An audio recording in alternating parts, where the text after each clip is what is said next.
This is Umar Ahmed for IFL TV, proudly sponsored by Everlast. I've got my weekly catch-up with Gareth A. Davies. What's happening, sir?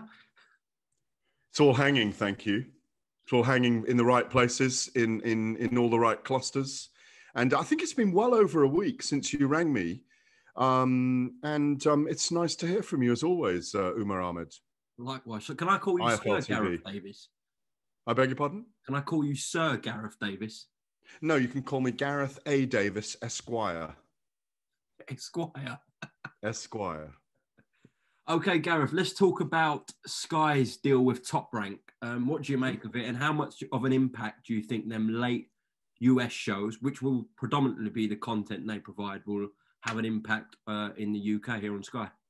Well, apart from the 100 voices always moaning on Twitter or Instagram, which we always have, and they moan loud, long, and with a great deal of largesse, but we learn to ignore them. You can press the red button and record it and watch the next morning, of course. So you don't have to stay up till 3 a.m. You know, in the last 3 weeks, we are getting Shaka Stevenson, not a great performance. We don't have to talk too much about that, but he did what he had to do. He said afterwards he wasn't feeling well, headlining Bob Arum card.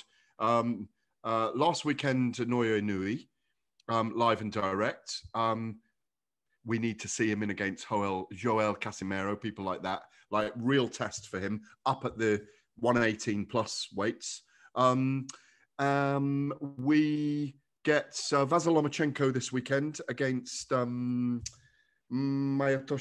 Nakayama. Yeah, who's again a very decent boxer.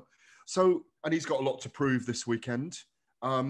After losing all the lightweight belts to Teofimo Lopez. It's a long answer, I know it, but it's the first answer. So we're going to get 30 of these a year. We're going to get Josh Taylor against perhaps Jack Catterall or Jeremias Ponce eventually, Jeremias Ponce, the Mexican that beat Lewis Ritson the other day. We're going to get those fights, and we're going to get them in our time. There'll be the odd Top Rank show that will be in the UK as well. I've spoken to Todd DeBurth, who's the CEO there at Top Rank. Obviously, Bob Arum's kind of stepson, but his younger counterpart who gets the machinations and the drama and the lights and the action all going away from the negotiations. So I think it's really good. And Todd said to me in a private conversation, we've been after a Sky deal for years, not just piecemeal fights. So Top Rank are very happy. I think Sky are happy because they've got a significant promoter. I mean, outside Eddie Hearn, DAZN deal, PBC, maybe Oscar De La Hoya, Frank Warren. I mean, look how big Top Rank is. You know, let's be honest. It's a big organization. They've got Tyson Fury, Teo Lopez, Lomachenko, the people I've mentioned, Inui. You know, they've got loads of fighters. So it's a really good thing for us. And it may encourage them to make more with Brits and bring cards to the UK. I will tell you this. I get asked by Bob Arum about how big would that fight be in the UK, or they really treasure the way the British market is. They know how strong it is. It's an indication of how strong the British market. Well done, Sky.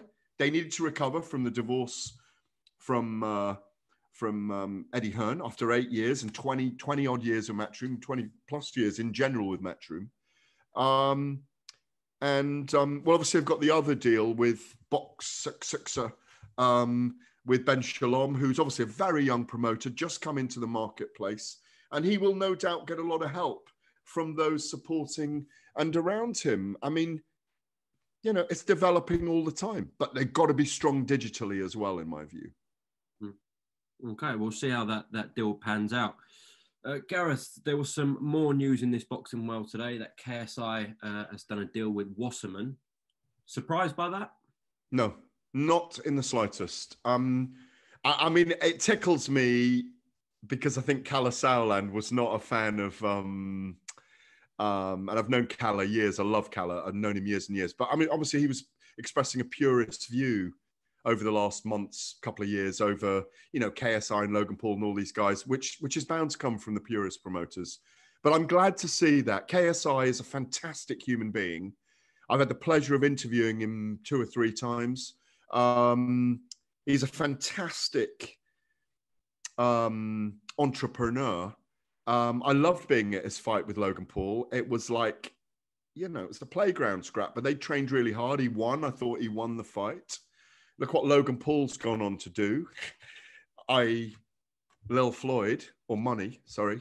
And no, it doesn't surprise me at all, because look at Triller, look at what's going on, look at the Veterans League with Roy Jones Jr. and Mike Tyson, and Anderson Silva fighting Julio Cesar Chavez last weekend, and the delight for Anderson. So you don't know who Anderson Silva is, do you? Well, I know he fought Chavez Jr., but yeah. Yeah, but he's he's one of the greatest mixed martial artists of all time, an amazing human being in his mid-40s. And I don't think it's showing boxing up. I can sit here and act like a purist, or I might have vague objections to it, or have to look at the shift of the paradigm, if I can say that to your viewers. Mm-hmm. There's evolution, and it is evolution because of social media. IFL TV wouldn't be here today if it wasn't for social media. You wouldn't have your 650,000 subscribers and your billions of views on here. It is the internet revolution. It's the meta web. It's an evolution all of its own. It's the Anthropocene age. Go look that up, Umar. No, look, life is changing, and KSI does music, he does drama, he does gaming, and now he's getting involved. He's got 34 million subscribers across all his channels, social media channels. He could put the events out with Wasserman on his YouTube channel, and it would make money, £1 a pop, let's say, for example. And if all the boxers on there, as well as the celebrities that are going to box, I quote you, it says on there, because I got the press release from them today. It said, have you seen the press release today? No. Okay, right. If you can just be patient with me, I'm just going to find it. What I liked about the press release was this.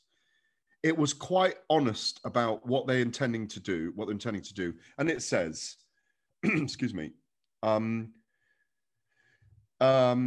they will form a new groundbreaking boxing promotion company to stage the world's biggest and best celebrity and crossover boxing events. That doesn't sound great to the purist, but I suspect there will be boxers on the cards, rather like Devin Haney and Billy Joe Saunders were on the KSI Logan Paul event. I will let you get a word in edgeways. I've had a lot of coffee. I'm having a coffee tequila right now, and I may even have a cigarette tonight, much to the chagrin of many of your viewers. This is Gareth A. Davies in full flow. Gareth A. Davies Esquire in full flow. Gareth, just to go back with the Chavez Jr. fight, some fans I saw online were saying, oh, this puts boxing in a really bad light. But then some were saying Chavez Jr. doesn't really represent boxing. What did you think about that? That's the first time we've really seen a boxer going with a non-boxer and the boxer loses. Oh, no, but let me tell you, Anderson Silva is one of the greatest knockout artists and strikers of all time in MMA. He's always had amazing hands. Chavez is not the greatest boxer, as we know, and he hasn't been at his best for a long time now. We know that he literally surrendered against Canelo and had a terrible night, and he hasn't been the same since. He's had a terrible time living up to his father's reputation. One of the all-time greats, 140,000 fans at places like the Azteca Stadium. Julio Cesar Chavez, I had his record up earlier because I thought you'd ask me. And you've got to remember, this was a three-weight, multiple-time three-weight world champion, Chavez, who... Just imagine this in this day and age, right? Imagine Chavez in this day and age. Where is it? Mr. Chavez. Let me find this because it's worth reading this out loud, right? Right. Julio Cesar Chavez. Okay. One of the greatest Mexican boxers of all time. His son has got to live up to the reputation of a man who, just get this, Umar, okay? Let me just put my lights back on. Get this record. Just imagine you're the son of this guy, Julio Cesar Chavez, okay? Yeah? 115 fights, 107 wins, 86 knockouts, three-weight world champion, multiple times, a legend in your country. It's always been difficult for Julio Cesar Chavez Jr. to live up to that reputation, you know? So he was also in against one of the greatest mixed martial artists of all time. I'm happier for Anderson Silva that he managed to do that. And he was tested on Saturday night. Look at the clips. Watch his movement. So what are we complaining about? For me, if the cards can make more money and the money can go down the layers to people and they earn more money for fighting, that's what I care about. That's what I care about. Okay. All right. What do you say then? What say you? Well, I've watched the fight. I just saw a little clip on. No, what do you think of the principle? What do you think of the principle that people are complaining that a boxer, he's not representing boxing, he's representing himself. He only represents boxing if everybody says he's representing boxing. It's not, it's a single entertainment event. Boxing doesn't rise and fall by the performance of Julio Cesar Chavez Jr. So look, if Saul Canelo Alvarez, right, loses to Jake Paul and they have an all-out war and he gets knocked out by Jake Paul, you got to then say, that's interesting.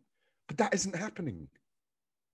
Floyd Mayweather the other day fought a guy that was 40 pounds heavier than him, 6 inches taller. He's 43 years old. He's got brittle hands. And for the last 6 minutes, he thought, I'm going to try and hurt this guy. But he was too exhausted himself because he hadn't done any training for it, you know? And Logan Paul had prepped properly and is a big physical specimen. And by that time, he was running away anyway and covering up. Look, it doesn't, you can say it embarrasses boxing. Boxing is a sport of opinions. People are entitled to all their opinions. Never abuse anyone for opinion. Just have an argument with them. If people disagree with me about this, that's fine. But for me, the more we attract the mainstream, the better it is for boxing. Do you know what? Since you and I have been chatting every week for the last, whatever it is, 8 weeks, I've had so many people say, oh, you're that boxing guy, aren't you, in the street, and said, that thing with Anthony Joshua and Tyson Fury really pissed me off. Really pissed me off because I really wanted to see them fight. That's more damaging than these other guys doing that. Well, let's discuss Anthony Joshua. He made some comments to Sky Sports today. He said, I don't want to misquote him, his team, i.e. Tyson Fury's team, let the whole boxing world down. We did everything during a pandemic, the toughest time to organize a fight like that. Then, boom, they cancelled. I stay ready to fight them all because I'm a throwback fighter. Thoughts on his comments? Well, I read those, and I don't know what's a throwback fighter. What does he mean by that? For me, a throwback fighter is someone that will fight anyone. I think that's what he means. And I agree with him. I think he will fight anyone. But he will only fight anyone when the time's right and when the money's right, because he's a businessman like anyone else at that level. He's a phenomenal human being, Anthony Joshua, a phenomenal human being. And apart from the one time when he took half my seat at the York Hall and I had to tell him to move up a little bit, the surly teenager as he was then. No, but he was. And he was a growling, surly 20-year-old or whatever. He's a phenomenal human being. He's been a phenomenal role model. But he didn't get played by Tyson Fury. I refuse to believe that. What on earth? I've had this conversation with him before, so I'm repeating myself. So for all those people that want to comment that I repeat myself all the time, yes, I repeat myself. There is no way on earth that Tyson Fury fears fighting Anthony Joshua and will walk away from it. Why? He's got greater skills. He's ranked as the #1 in the world. Why? He's going to earn 3 times what he will earn for fighting Deontay Wilder on July the 24th. So why would he worry about it? It's a boxing match at the end of the day. And if he lost to Joshua, which he might, he would say the better man won on the day. I know what he's like. Let's do it again. Let's rewind it. So I think Anthony's just putting his position, and I think he's frustrated. He's frustrated because he wanted that opportunity to prove something. You know, I love it that he wants to fight everyone. I want to see him fight Wilder. I want to see him fight Dillian White. I want to see him fight Tyson Fury. Who else do I want to see him fight? Joe Joyce? Yeah, Joe Joyce, Daniel Dubois, Philip Hergovich. Yeah. If he has all those fights, I can retire a happy man, because I think Anthony Joshua will have fought everyone in the era. I hope I haven't missed anyone out there, but you know, maybe Fraser Clark, you know, but yeah, that's how I see it. End of. Okay, carrying on with the heavyweight division. I know it was last week, but we saw Tyson Fury and Deontay Wilder square off for about 7 minutes or whatever it was. 6, yeah. Yeah, what did you make of the whole press conference? And obviously, a notable thing was that Deontay Wilder, after making his initial statement, didn't speak for the rest of the press conference. Yeah, that he was going to chop off his head and there'd be bloodshed. It was a nice rhyming, you know, couplet for about 20 seconds, and then he didn't say a word. I had the privilege and the honor of having a chat with him before the press conference and with Tyson Fury before the press conference. Fury was on fire. I spoke to him in a group, and then I spoke to Fury for TalkSport, and he was on fire again. Spoke to Deontay. Shelley Finkel was unhappy with the British media. Why? Because we hadn't reached out enough. And do you know what? I'll take that on the chin for him a little bit, because I wish I'd reached out a little bit more to check on the arbitration case as well. And I was relying on other sources for that. Not in Fury's camp, I'll hasten to. I don't mention my sources. You know that. When I'm doing something behind the scenes, I always say to you, I speak to a source. I never tell you.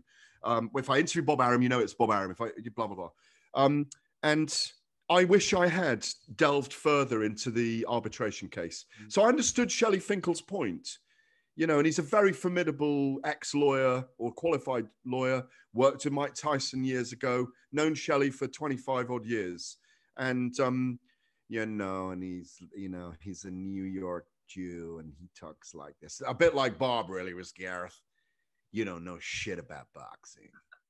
Hey, Gareth. Yes, Bob? You don't know shit about boxing.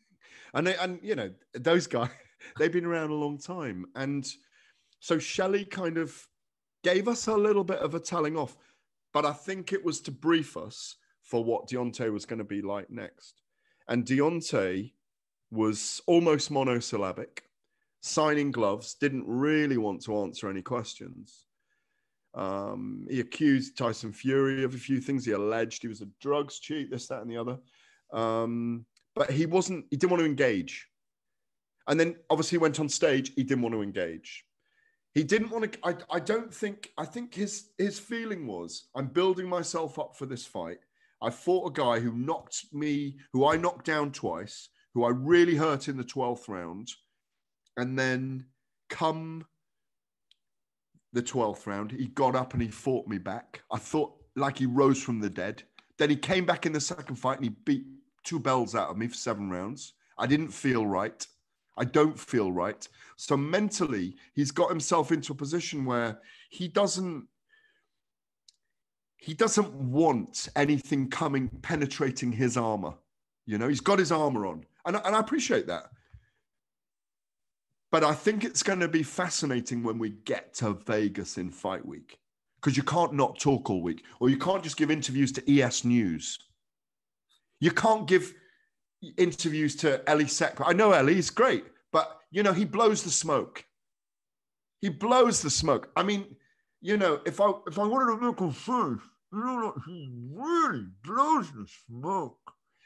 Don't use that as the picture in the thing, because I know what you're like, Umar Ahmed's IFL TV. No, so it's a strategy he uses. So, and he does get on with, you know, the Mexican Americans, and he's brilliant at what he does. He's got millions of views, and he follows people around. He got the camera on all the time. I've known him years and years. He's great, Ellie. But why would Deontay not give an interview to international media, and yet he sits down in a room, you know, with a videographer who's got a big following, and then just opens up? Because he doesn't want to give away any of his mental strength. Completely get it. But fight week is going to tell. Is he cracking or not? Listen, if he comes out under Malik Scott and he lands that big right hand or that left hook, or he knocks Tyson out some other way with an uppercut, like the one he knocked Luis Ortiz out with, they'll all be geniuses. Yeah, they'll all be, and the vow of silence will have worked. But Fury's talking a good game as well, and I think he's in good shape. I am really looking forward to it. I'm really looking, aren't you? Of course, yeah, it's a mega fight. It's a mega fight, and it's bigger than it was before. Just as I'm looking forward to Anthony Joshua and Alexander Usyk. I'm looking forward to it. Spurs. Is it an open air ground? Tottenham, yeah, it is, yeah. Yeah, it's great. I'm really looking forward to it. Can't wait. Every Anthony Joshua fight is an amazing occasion. I love it. Hearn pulls out the stops. Sky box office. It's going to be an amazing week. So I'm waiting for the moment where they do all appear at the press conferences and in the ring as well, because, we're all a bit nervous about that at the moment. So just to close off with another heavyweight topic, again, July 24th, Joe Joyce takes on Carlos Takam at the Wembley Arena. What do you make of Joyce Takam as a fight, as a kind of an interim fight for Joe whilst he waits for that title shot? Yeah, it's a good derivative fight, isn't it? You can derive where Joe is against Carlos Takam, based against Derek Chisora, Anthony Joshua. He gave Anthony Joshua a little bit of a hard time, didn't he, in that Cardiff fight on 18 days' notice? It was a headbutt early on, or I think it was something. Joshua's nose got hurt, and he was a bit dismayed, dismayed for a while during the fight. He lost his balance a little bit. I think Joe will pound this guy into submission in 7 or 8 rounds. Joe sometimes isn't amazing to look at, but I think when you step in there against him, you are in against a massive blow. I put a picture out on my Instagram the other day with Joe in TalkSport studio with me, Connor and Nigel Ben. We look like midgets. Next to him. He is a very large man and very comfortable in his skin. And I'm looking forward to it. And I am looking forward to that guy having some world title fights. And if he dismantles Carlos Takam, he moves on.